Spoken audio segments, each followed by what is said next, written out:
Well, for more, we can welcome Kawa Hassan to the program, a fellow at Stimson's Middle East and North Africa program.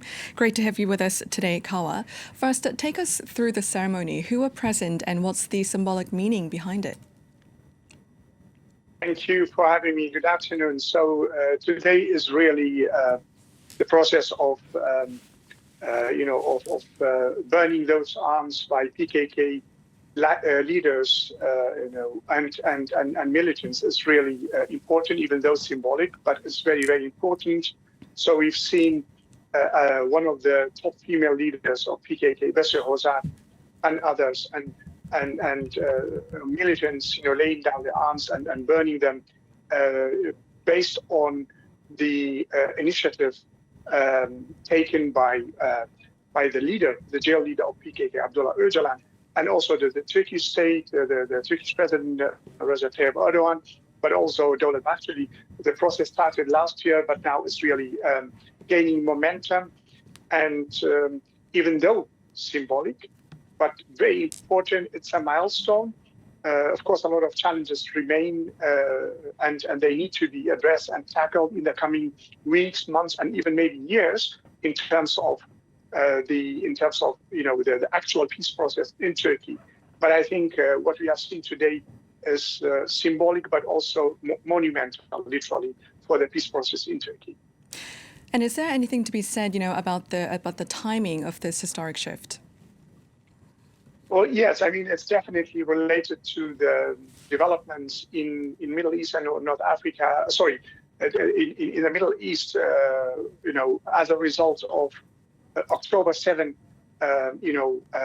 attack on Israel by Hamas, and and the transformation of the region. So the Israeli response to on its enemies in Gaza, in Lebanon, Hezbollah, in Iran, but also other parts of Middle East, has really transformed the geopolitical dynamics in Middle East. It's creating a new geopolitical reality, and obviously Turkey, is concerned about these developments, and also the fall of Assad regime in Syria last year has also created a new geopolitical reality in the region, which is particularly the Israeli-Turkish rivalry in the region.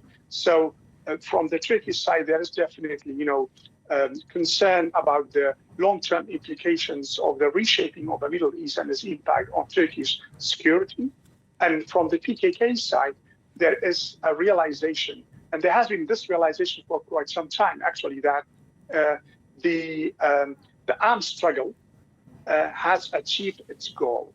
The armed struggle for PKK has never been an aim; it has been a means, namely to push for recognition of Kurdish existence and rights in Turkey. And I think that particular aim has been now achieved. Of course, much needs to be done in terms of recognizing Kurdish rights in Turkish constitution, in the Turkish political system.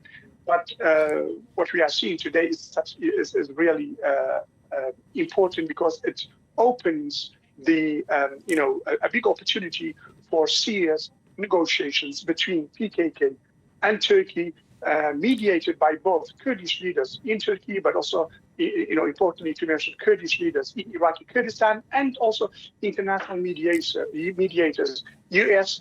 has been playing an important role in this mediation. So, there are very high hopes, but also there are immense challenges ahead to make sure that this process really will lead to peace and security in Turkey.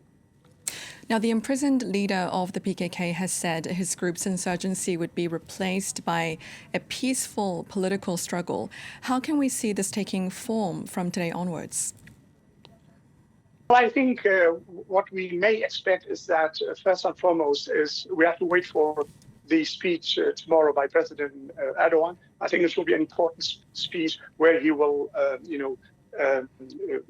elaborate, hopefully, on the vision and the policy of the Turkish governments towards this process going forward.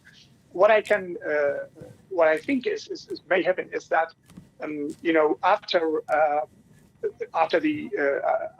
the parliament has passed legislation, an amnesty for PKK leaders and members, and also setting up a commission to deal with the peace process, and also dealing with Kurdish rights in Turkey. That will open definitely an enormous important opportunity for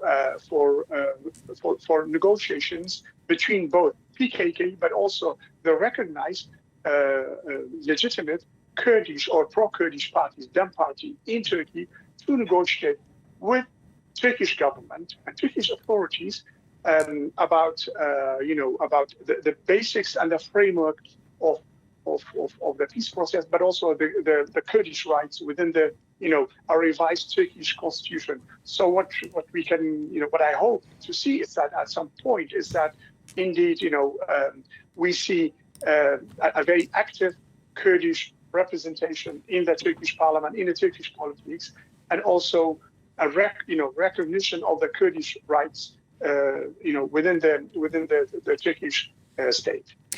Kawa Hassan, it's great to hear your thoughts. Thank you so much for your time today. Thank you so much for having me.